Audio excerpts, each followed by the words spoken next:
Questioner. I see here pictures of several saints, and I'm told that they are your spiritual ancestors. Who are they and how did it all begin? Maharaj. We are called collectively the Nine Masters. The legend says that our first teacher was Rishi Dattatreya, the great incarnation of the trinity of Brahma, Vishnu, and Shiva. Even the Nine Masters, Navnath, are mythological. Questioner. What is the peculiarity of their teaching, Maharaj? Its simplicity, both in theory and practices. Questioner. How does one become a Navnath? By initiation or by succession? Maharaj. Neither. The Nine Masters tradition, Navnath Parampara, is like a river and flows into the ocean of reality, and whoever enters it is carried along. Questioner. Does it imply acceptance by a living master belonging to the same tradition? Maharaj. Those who practice the sadhana of focusing their minds on I am may feel related to others who have followed the same sadhana and succeeded. They may decide to verbalize their sense of kinship by calling themselves Navnaths. It gives them the pleasure of belonging to an established tradition. Questioner. Do they in any way benefit by joining? Maharaj. The circle of satsang, the company of saints, expand in numbers as time passes. Questioner. Do they hold thereby of a source of power and grace from which they would have been barred otherwise? Maharaj. Power and grace are for all and for the asking. Giving oneself a particular name doesn't help. Call yourself by any name as long as you are intensely mindful of yourself. The accumulated obstacles to self knowledge are bound to be swept away. Questioner. If I like your teaching and accept your guidance, can I call myself a Navnath? Maharaj. Please your word addicted mind.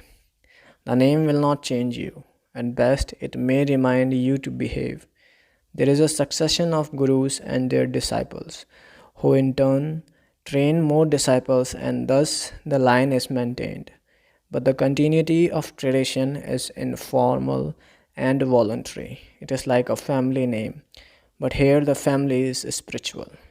Questioner. Do you have to realize to join the Sampradaya? Maharaj.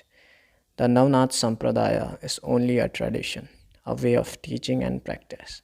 It doesn't denote a level of consciousness. If you accept a Navnath Sampradaya teacher as your guru, you join his Sampradaya. Usually you receive a token of his grace, a look, a touch, or a word, sometimes a vivid dream or a strong remembrance. Sometimes the only sign of grace is a significant and rapid change in character and behavior. Questioner. I know you now for some years, and I meet you regularly. The thought of you is never far from my mind. Does it make me belong to your Sampradaya? Maharaj. Your belonging is a matter of your own feeling and conviction. After all, is all verbal and formal. In reality, there is neither guru nor disciple, neither theory nor practice, neither ignorance nor realization. It all depends on what you take yourself to be. Know yourself correctly. There is no substitute for self-knowledge. Questioner. What proof will I have that I know myself correctly? Maharaj. You need no proof. The experience is unique and unmistakable. It will dawn on you suddenly when the obstacles are removed to some extent. It is like a frayed rope snapping. Yours is to work at the strands.